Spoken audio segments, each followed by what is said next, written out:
ಇವರಲ್ಲಿರಬಹುದಾದಂತಹ ಬೇರೆ ವ್ಯಕ್ತಿತ್ವವನ್ನು ಗಮನಿಸಿದಂಥ ನಾರಾಯಣಾಚಾರ್ಯರು ಪ್ರಫುಲ್ಲವಾಗಿ ಬೆಳೆಯಲಿ ಬಿಡಿ ಅಂತಂದರು. ತೆಂಗಿನ ಮರ ಹತ್ತೋರ್ನ ಎಲ್ಲಿ ತನಕ ಹತ್ತಿಸಬಹುದು? ಕೈ ನಿಲ್ಕೋ ತನಕ, ಆಮೇಲೆ ಬಿದ್ದುಬಿಡ್ತಾನೆ ಅನ್ನೋ ಭಯಕ್ಕೆ ಒಂದು ಸ್ಟೂಲ್ ಹಾಕ್ಕೊಂಡು, ನಂತರ ಒಂದು ಏಣಿ, ಆಮೇಲೆ ಅವನು ಹತ್ತೋದು ಕಲಿಬೇಕಲ್ವಾ, ಇಂಡಿಪೆಂಡೆಂಟ್ ಆಗಿರ್ಬೇಕಲ್ವಾ, ಆ ಶಕ್ತಿ ಭಗವಂತ ಎಲ್ಲರಿಗೂ ಕೊಟ್ಟಿದ್ದಾನಲ್ವಾ. ಹಾಗೆಲ್ಲ ಆದಮೇಲೆ ಅದನ್ನ ಗಮನದಲ್ಲಿಟ್ಟುಕೊಂಡ ಆಚಾರ್ಯರು ಹೋಗಲಿ ಅಂತ ಹೇಳ್ತಾರೆ. ಕೆಲವು ಪ್ರಸಂಗಗಳಿದೆ, ಅದೆಲ್ಲ ತಾವು ತಿಳಿದಿದ್ದೀರಿ. ನನಗೂ ಕೂಡ ಅಕ್ಕನೇ ಅದಕ್ಕೆಲ್ಲ ಆ ಪುಸ್ತಕವನ್ನು ಕೊಟ್ಟು ಅವರ ಒಂದು ವಿಚಾರನ ಆತ್ಮನಿವೇದನೆ ಮುಖಾಂತರ ತಿಳಿಸಿದ್ದಾರೆ. ಯಾವ ರೀತಿಯಾಗಿ ಆ ಸಂಪ್ರದಾಯಬದ್ಧವಾಗಿರ್ತಕ್ಕಂಥದನ್ನ ವಿರೋಧಿಸಿದ್ರು ಆಚಾರ್ಯರು, ಅದೆಲ್ಲ ವಿವರಣೆಗಳು ಹೋಗೋದು ಬೇಕಿಲ್ಲ. ಮಾರ್ಗ ಸ್ಪಷ್ಟವಿತ್ತು. ಒಂದನ್ನು ನಾನು ಸರಿ ಅಂತ ತಿಳ್ಕೋಬೇಕಾದ್ರೆ ಅದನ್ನು ಸರಿ ಅಂತ ತಿಳ್ಕೊಳ್ಳೋದು ನಂಬಿಕೆ ಸರಿ. ನಂಬಿಕೆ ಯಾಕೆ? ನಮ್ಮಲ್ಲಿ ಪ್ರಮಾಣಗಳಿದೆ, ತಮಗೆಲ್ಲ ತಿಳಿದಿರುವಂಥದ್ದು. ಅದರಲ್ಲಿ ಒಂದು ಪ್ರಮಾಣದ ಭಾಗ ಆಪ್ತವಾಕ್ಯ ಪ್ರಮಾಣ ಅಂತ. ಸರಿ, ತಂದೆ ಹೇಳಿದ್ದು ಅವ್ರು ಟೆಸ್ಟ್ ಮಾಡಿದ್ದಾರೆ, ಸರಿ ಇದೆ, ನಾನು ನಂಬ್ಕೊಳ್ಳೋದು ಸರಿ. ಬಹಳಷ್ಟು ಜನ ಅಲ್ಲಿಗೆ ನಿಲ್ಲಿಸ್ಬಿಡ್ತೀವಿ. ಯಾಕೆ ಸರಿ ಅನ್ನೋದನ್ನ ಪ್ರಶ್ನೆ ಬಂದಾಗ ನಮ್ಮಪ್ಪನ ಕೇಳ್ತೀನಿ ಅಂತ ಹೇಳೋದು.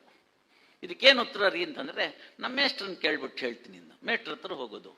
ಮೇಷ್ಟ್ರ ಇದಕ್ಕೇನು? ಅದು ನಮ್ಮ ಮೇಷ್ಟ್ರು ಹಂಗೆ ಹೇಳ್ಕೊಟ್ಟಿದ್ದು, ಅದು ಕರೆಕ್ಟ್ ಅದು ಅಂತ. ಅವ್ರನ್ನ ಕೇಳ್ರೆ ಅವ್ರ ಮೇಷ್ಟ್ರು ಹಂಗೆ ಹೇಳ್ಕೊಟ್ಟಿದ್ದು, ಅನುಚಾನವಾಗಿ ಬಂದಿದೆ, ಇದನ್ನ ಮಾಡು ಅಂತ. ಬಹಳಷ್ಟು ಜನ ಅದರಲ್ಲಿ ನಂಬಿಕೆಯನ್ನು ಇಟ್ಕೊಂಡು ಮಾಡಿದ್ದಾರೆ. ತಪ್ಪಿಲ್ಲ, ಅದನ್ನ ನಾನು ತಪ್ಪಂತ ನಾನು ಎಂದೂ ಹೇಳ್ತಿಲ್ಲ, ತಪ್ಪಿಲ್ಲ. ಡಾಕ್ಟರ್ ಇದ್ದಾರೆ, ಪ್ಲಾಸಿಬೋ ಎಫೆಕ್ಟ್ ಅಂತ ನಂಬಿಕೆ. ಬಹಳಷ್ಟು ಜನಕ್ಕೆ ಅರುಣಿಮಾ ಅವರ ಕತೆ ಗೊತ್ತಿದೆಯೋ ಇಲ್ಲೋ ನನಗೆ ಗೊತ್ತಿಲ್ಲ. ಅರುಣಿಮಾ ಅಂತ ಒಂದು ಹೆಣ್ಣು ಹುಡುಗಿ ರೈಲಿನಲ್ಲಿ ಹೋಗ್ತಾ ಇದ್ದಾಳೆ. ಕೆಲವು ಕಿಡಿಗೇಡಿಗಳು ಅವಳಿಗೆ ತೀಟೆ ಮಾಡಿದ್ದಾರೆ, ಹಿಂಸೆ ಕೊಟ್ಟಿದ್ದಾರೆ. ಅದನ್ನ ಆಕೆ ಪ್ರತಿರೋಧಿಸ್ತಾಳೆ. ದುಷ್ಟರು, ಕೀಚಕನ ವಂಶದವರು, ದುರ್ಯೋಧನನ ಪ್ರತಿರೂಪದವರು, ದುಶ್ಯಾಸನ ತಂದವರು ರೈಲಿನಿಂದ ಹೊರಗೆ ತಳ್ತಾರೆ ಆಕೆನ. ಆಕೆ ಬೀಳ್ತಾಳೆ. ಆ ಕಡೆ ಇನ್ನೊಂದು ಟ್ರ್ಯಾಕ್ ಇದೆ, ಅಲ್ಲಿ ಒಂದು ರೈಲ್ ಬರುತ್ತೆ. ಅವಳ ಕಾಲುಗಳು ಕತ್ತರಿಸಿ ಹೋಗುತ್ತವೆ. ನರಳ್ತಾ ಬಿದ್ದಿದ್ದಾಳೆ ಎರಡು ಟ್ರ್ಯಾಕ್ ಮಧ್ಯ.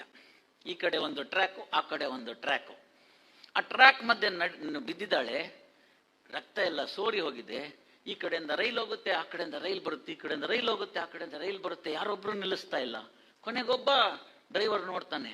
ಅವನ್ಗನ್ಸುತ್ತೆ ಇದೇನೋ ಆಗಿದೆ ತೊಂದರೆ ಅಂತ. ಇಷ್ಟೊತ್ತಿಗಾಗಲೇ ಅಲ್ಲಿ ಬರ್ತಿರ್ತಕ್ಕಂಥ ಇರುವೆ, ಗದ್ದ ಇತ್ಯಾದಿಗಳೆಲ್ಲ ಮಾಂಸವನ್ನು ತಿನ್ನಲಿಕ್ಕೆ ಶುರು ಮಾಡಿ ಅವಳಿಗೆ ಅತೀವ ವೇದನೆಯಾಗಿ ಬ್ಲಡ್ ಎಲ್ಲ ಹೋಗಿ ಅಂತ ನರಳ್ತಾ ಇದ್ದಾಳೆ. ಬಹಳ ವರ್ಷದ್ದೇನಲ್ಲ, ಯಾರು ಬೇಕಾದ್ರೆ ಈಗ ಅರುಣಿಮಾ ಅಂತ ಗೂಗಲ್ ಮಾಡಿದ್ರೆ ಈ ಕ್ಷಣ ಸಿಕ್ಕತ್ತದು. ಒಬ್ಬನಿಗೆ ಅಯ್ಯೋ ಅನ್ಸುತ್ತೆ, ಅವನು ಆಗಲೇ ಸತ್ತಿದ್ದಾಳೆ ಅನ್ಕೊಂಡು ಅವನು ಆ ಮುಂದಿನ ಸ್ಟೇಷನ್ ಅಲ್ಲಿ ಸ್ಟಾಪ್ ಇಲ್ಲ. ವಾಕ್ಯಲ್ಲಿ ಹೇಳ್ತಾನೆ, ಇಂಥ ಮೈಲುಕಲ್ ನಡುವೆ ಒಂದು ಹೆಣ್ಣಿನ ಶವ ಇದೆ, ನೀವು ಸ್ವಲ್ಪ ಹೋಗಿ ನೋಡಿ ಅಂತ ಅಷ್ಟನ್ನ ಹೇಳಿ ತನ್ನ ಟ್ರೈನ್ ಮುಂದೆ ಹಾಕಿಬಿಡ್ತಾನೆ. ಸ್ಟೇಷನಿಂದ ಮುಂದೆ ಹಾಕಿ ಹೊರಟೋಗ್ತಾನವನು. ಇವ್ರಿಗೆ ಈಗ ನಿಜವಾದ ಪ್ರಾಬ್ಲಮ್ ಆಗುತ್ತೆ. ಶವ ಅಂದಮೇಲೆ ಪ್ರಾಬ್ಲಮ್ ಆಯ್ತಲ್ಲ. RPF ಅವ್ರನ್ನೆಲ್ಲ ಕರೆಸ್ಕೊಂಡು ಆ ಟ್ರಾಲಿಯಲ್ಲಿ ಬರ್ತಾರೆ. ಬಂದು ನೋಡಿದ್ರೆ ಅವಳು ಸತ್ತಿಲ್ಲ, ಇನ್ನೂ ನರಳ್ತಾ ಇದ್ದಾಳೆ. ತಕ್ಷಣಕ್ಕೆ ಇವೆಲ್ಲ ವ್ಯವಸ್ಥೆ ಮಾಡ್ತಾರೆ, ಕರ್ಕೊಂಡು ಹೋಗ್ತಾರೆ. ಆ ಮುರಿದ ಕಾಲುಗಳನ್ನ, ಕತ್ತರಿಸಿದ ಕಾಲುಗಳನ್ನ ತೆಗೆದುಕೊಂಡು ಹೋಗ್ತಾರೆ. ಸಮಯ ಆಗಿರುತ್ತೆ, ಕಾಲು ಜೋಡ್ಸಕ್ ಆಗೋದಿಲ್ಲ. ವೈದ್ಯಕೀಯ ಕ್ಷೇತ್ರಕ್ಕೆ ಜೀವ ಉಳಿಸ್ತಾರೆ. ಉಳಿತಾಳೆ ಅರುಣಿಮಾ. ಸ್ನೇಹಿತರೆ, ಉಳಿತಾಳೆ ಅರುಣಿಮಾ. ನಿಧಾನಕ್ಕೆ ಧೈರ್ಯ ತಂದ್ಕೋತಾಳೆ, ನಂಬಿಕೆ ಇಡ್ತಾಳೆ, ದೈವದಲ್ಲಿ ನಂಬಿಕೆ ಇಡ್ತಾಳೆ. ಮುಂದೆ ವೈದ್ಯರು ಅವಳಿಗೊಂದು ಕೃತಕ ಕಾಲನ್ನು ಕೊಡ್ತಾರೆ. ಕೃತಕ ಕಾಲನ್ನು ಕೊಟ್ಟ ನಂತರ ಏನು ಜೀವನ ನನಗೆ ಯಾಕೆ ಉಳಿತು? ಈ ತರಹದ ಸ್ಥಿತಿಯಲ್ಲಿ ನಾನು ಉಳಿದಿದ್ದೀನಿ ಅಂದರೆ ನನ್ನಿಂದ ಏನೋ ಭಗವಂತ ಮಾಡಿಸ್ಕೊಳ್ಳಿಕ್ಕಿದ್ದಾನೆ, ನಾನು ಸಾಧನೆ ಮಾಡಬೇಕು ಅನ್ನೋ ವಿಚಾರವನ್ನು ಯೋಚನೆ ಮಾಡ್ತಾಳೆ. ಯೋಚನೆ ಮಾಡಿದಂಥ ಸಂದರ್ಭದಲ್ಲಿ ಏನು ಮಾಡಬೇಕು ವಿಶಿಷ್ಟವಾಗಿ ಕಾಣಲಿಕ್ಕೆ ಅಂತ. ಈ ವಿಶಿಷ್ಟತೆ ಅನ್ನೋದು ಅರುಣಿಮಾನಲ್ಲೂ ಕಾಣ್ತು, ಆಚಾರ್ಯರಲ್ಲೂ ಕಾಣ್ತು. ಅರುಣಿಮಾ ಏನು ಮಾಡ್ತಾಳೆ ಅಂದರೆ, ನಾನು ಈ ಮುರಿದ ಕಾಲಿನಲ್ಲಿ, ಕಾಲಿಲ್ಲದ ಮಂಡಿಯಲ್ಲಿ ನಾನು ಜಗತ್ತಿನ ಅತ್ಯಂತ ಎತ್ತರದ ಶಿಖರವಾಗಿರ್ತಕ್ಕಂಥ ಎವರೆಸ್ಟ್ ಅನ್ನು ಏರ್ತೀನಿ ಅಂತಕ್ಕಂಥ ಒಂದು ನಂಬಿಕೆಯನ್ನು ಮೊದಲು ಹುಟ್ಟಾಕೋತಾಳೆ.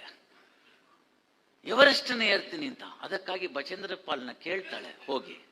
ಬಚೇಂದ್ರ ಪಾಲ್ ನಕ್ ಬಿಡ್ತಾಳೆ, ನಿನ್ನ ಆಸೆ ಚೆನ್ನಾಗಿದೆ, there is no limit, high aim is not a crime, sky is the limit, but is it possible ಅಂತ ಯೋಚನೆ ಮಾಡ್ತಾರೆ.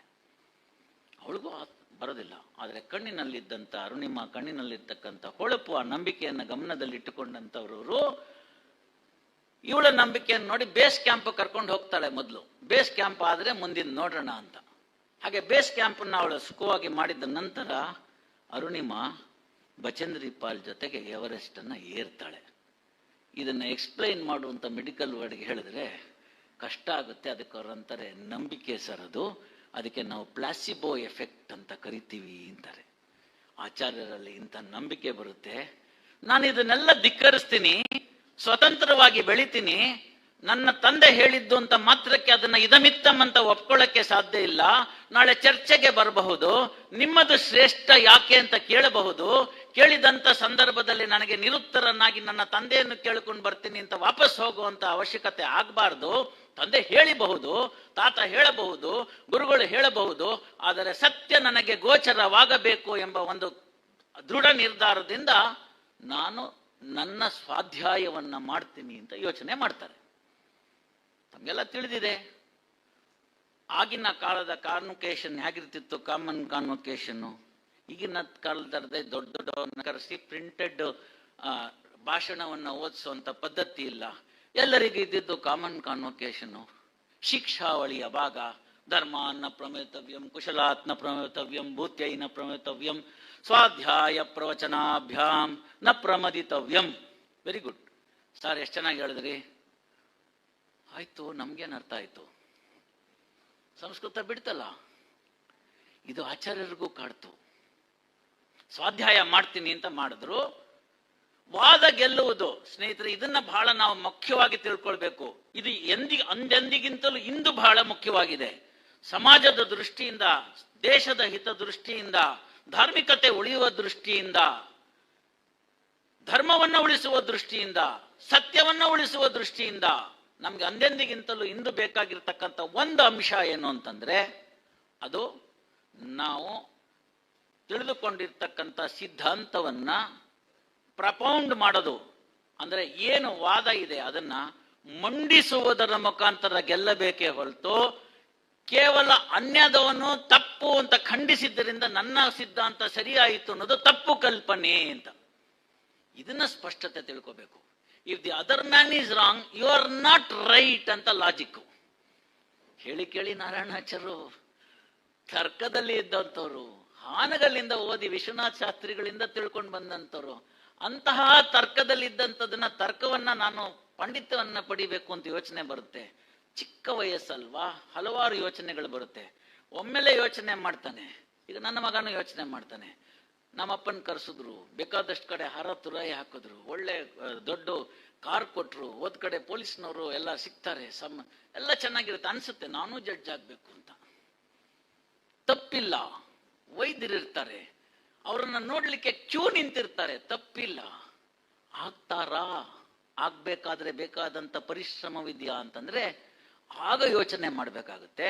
ಅದಕ್ಕೆ ಬೇಕಾದಂತಹ ಪರಿಕರವನ್ನ ತೆಗೆದುಕೊಳ್ಬೇಕಾಗತ್ತೆ. ಈ ಸತ್ಯ ಆಚಾರ್ಯರಿಗೆ ಗೋಚರವಾಗುತ್ತೆ.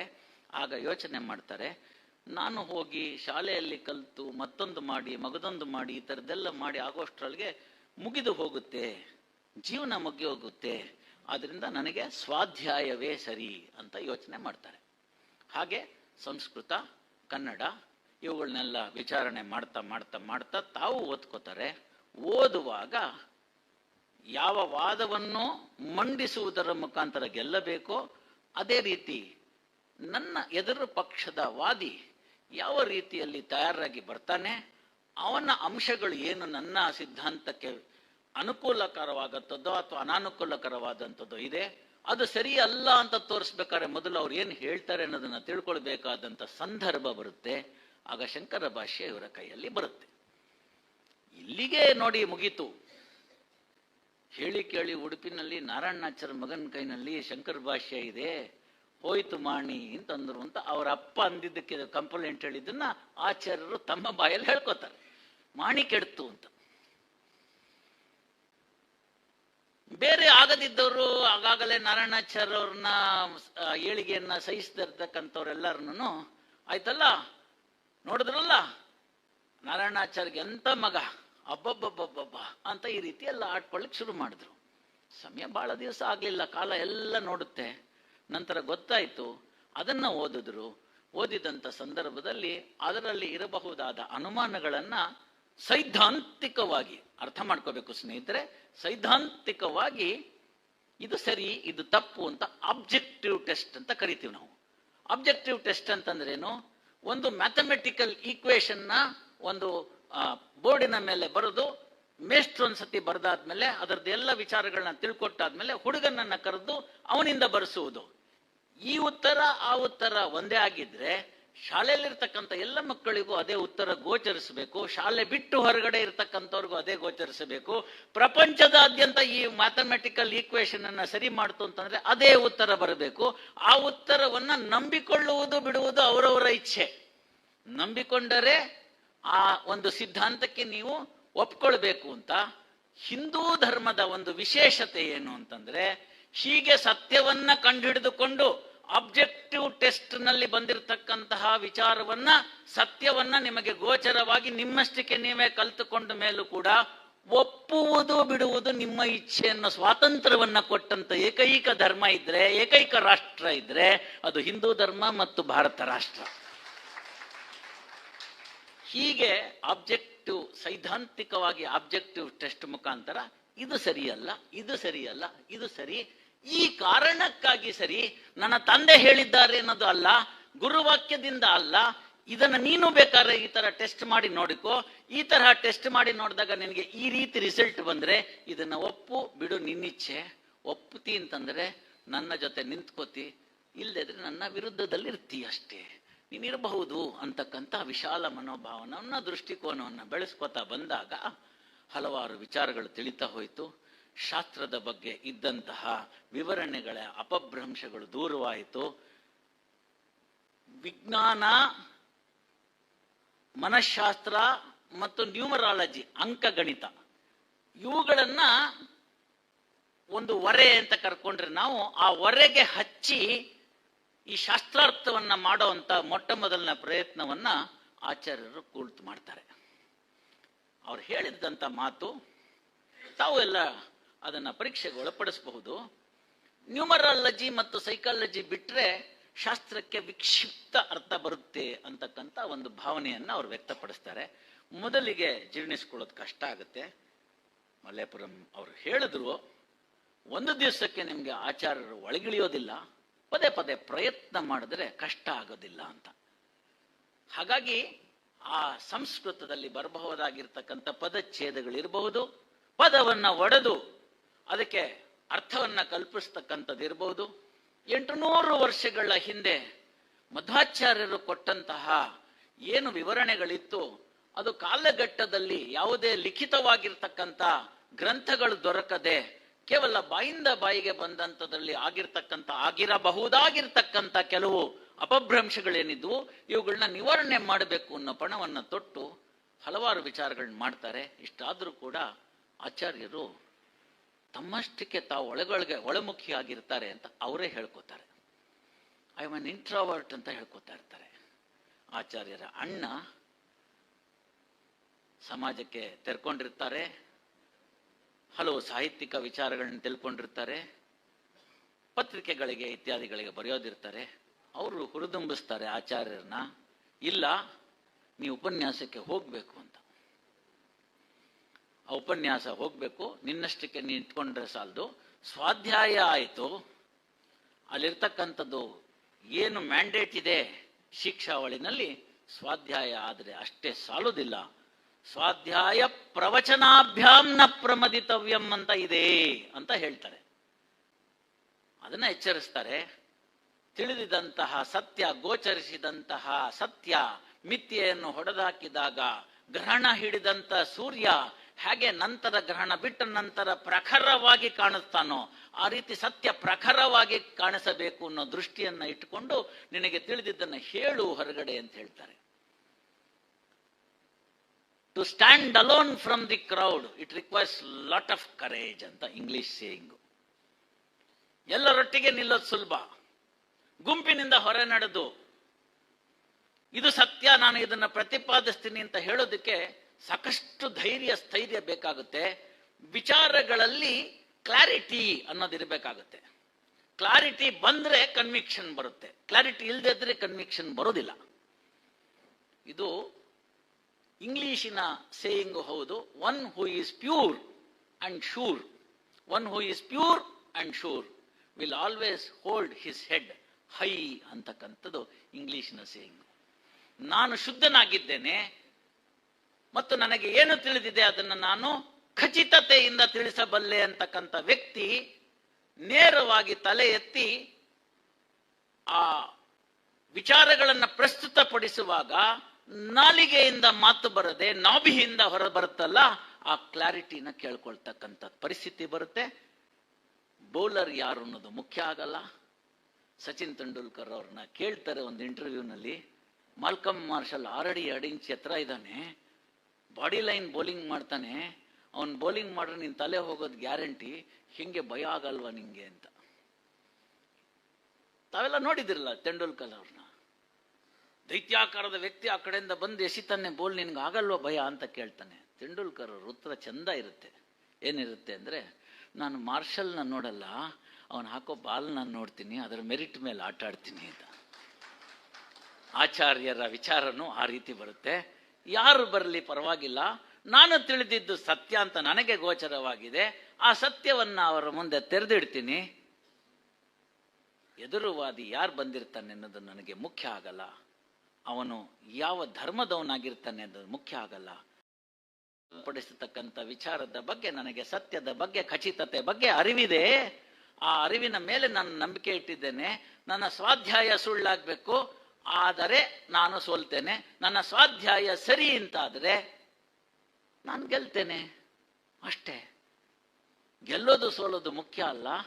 ಸತ್ಯ ಸತ್ಯ ಅನ್ನೋದು ಪ್ರಜ್ವಲಿಸಬೇಕು, ಸತ್ಯ ಅನ್ನೋದು ಸಾರ್ವಕಾಲಿಕವಾಗಿ ಆಗಬೇಕು ಅಂತಕ್ಕಂಥ ವಿಚಾರವನ್ನ ಇಟ್ಟುಕೊಂಡು ನಂತರ ಉಪನ್ಯಾಸಗಳನ್ನು ಕೊಡ್ತಾ ಹೋಗ್ತಾರೆ. ಉಪನ್ಯಾಸಗಳು ಒಂದೆರಡರಲ್ಲಿ ನಂತರ ವಾಸುದೇವ ಭಟ್ಟರ ಒಂದು ಸಂಪರ್ಕಕ್ಕೆ ಬಂದು ಮಂಗಳೂರಿಗೆ, ಉಡುಪಿಯಿಂದ ಮಂಗಳೂರಿಗೆ ಅವರನ್ನು ಪರಿಚಯ ಆಗುತ್ತೆ. ಮಂಗಳೂರಿನಲ್ಲಿ ಮೊದಲು ಸಣ್ಣ ಸಣ್ಣದಾಗಿ ಕಾಲೇಜಿನ ಪ್ರಾಂಗಣದಲ್ಲಿ ಪ್ರಾರಂಭವಾದಂಥದ್ದು ಪುರಭವನಕ್ಕೆ ಬರುತ್ತೆ. ಜನರ ನಿಯಂತ್ರಣ ಕಷ್ಟ. ತಿಂಡಿ ಕೊಡ್ತೀವಿ, ರವಿವಾರದಲ್ಲಿ ಕಾಫಿ ಕೊಡ್ತೀವಿ, ಅಲ್ಲೇ ಇರಲಿಕ್ಕೆ AC ಹಾಕ್ತೀವಿ ಅನ್ನೋ ಪ್ರಶ್ನೆ ಎಲ್ಲ ಹೋಗಿ ಬನ್ನಂಜೆ ಆಚಾರ್ಯರ ಪ್ರವಚನ ಕೇಳಬೇಕು ಅಂದರೆ 10 ರೂಪಾಯಿ ಟಿಕೆಟು, ಯಾರು ಬೇಕಾದ್ರೂ ಬರ್ಬೋದು ಅಂದಾಗ ಟಿಕೆಟ್ಗಳು ಖಾಲಿಯಾಗಿ ಒಂದು ವೇದಾಂತದ ಪ್ರವಚನಕ್ಕೆ ಟಿಕೆಟ್ ಅನ್ನ ಇಟ್ಟು ಆ ರೀತಿ ಒಂದು ಮಾಡಿದಂಥದ್ದು ಒಂದು ಇತಿಹಾಸ ಬನ್ನಂಜೆ ಅವರ ಜೀವನದಲ್ಲಿ ದಾಖಲಾಗುತ್ತೆ. ಟೆಕ್ನಾಲಜಿ ಜಾಸ್ತಿ ಬೆಳೆದಿರತಕ್ಕಂಥ ಸಮಯ ಆಗ. ಅಬ್ಬಬ್ಬ ಅಂದ್ರೆ ಅವರದನ್ನ ರೆಕಾರ್ಡ್ ಮಾಡಿಕೊಂಡು ಕ್ಯಾಸೆಟ್ ಮಾಡಿ ಹಾಕುವುದು.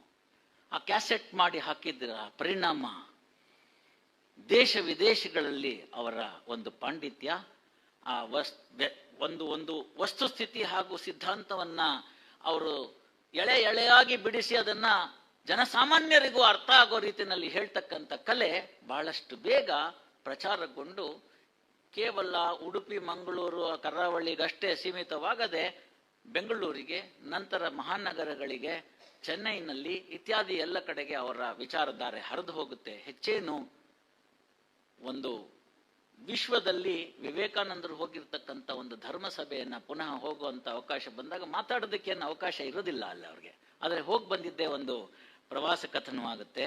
ಅದನ್ನೆಲ್ಲ ಮಾಡ್ಕೊಂಡು ಬರ್ತಾರೆ. ನಂತರದಲ್ಲಿ ವಿದೇಶಿಯರು ಕೂಡ ಇವರಿಗೆ ಆಕರ್ಷಿತರಾಗ್ತಾರೆ. ಈ ಒಂದು ಅವರ ಸತ್ಯಾನ್ವೇಷಣೆಯ ಒಂದು ಪ್ರವಾಸದಲ್ಲಿ ಹಲವರ ಜೊತೆಗೂಡ್ತಾರೆ. ತಮಗೆಲ್ಲ ಗೊತ್ತಿದೆ, ಒಬ್ಬ ವ್ಯಕ್ತಿ ಸ್ವಲ್ಪ ಪ್ರವರ್ಧಮಾನಕ್ಕೆ ಬರ್ತಾನೆ ಅಂತಂದ್ರೆ ಆಗ ಕಾಲೆಳೆಯವರ ಸಂಖ್ಯೆ ಜಾಸ್ತಿ ಆಗುತ್ತೆ. ಅಸೂಯೆ ಇರಬಹುದು, ಅಥವಾ ನನಗೆ ಬರಬೇಕಾದಂತಹ ಷೇರು ತಪ್ಪಿ ಹೋಯ್ತಲ್ಲ ಅನ್ನೋದಿರ್ಬೋದು, ಮತ್ತೇನೇನೋ ಇತ್ಯಾದಿಗಳು ಇರಬಹುದು.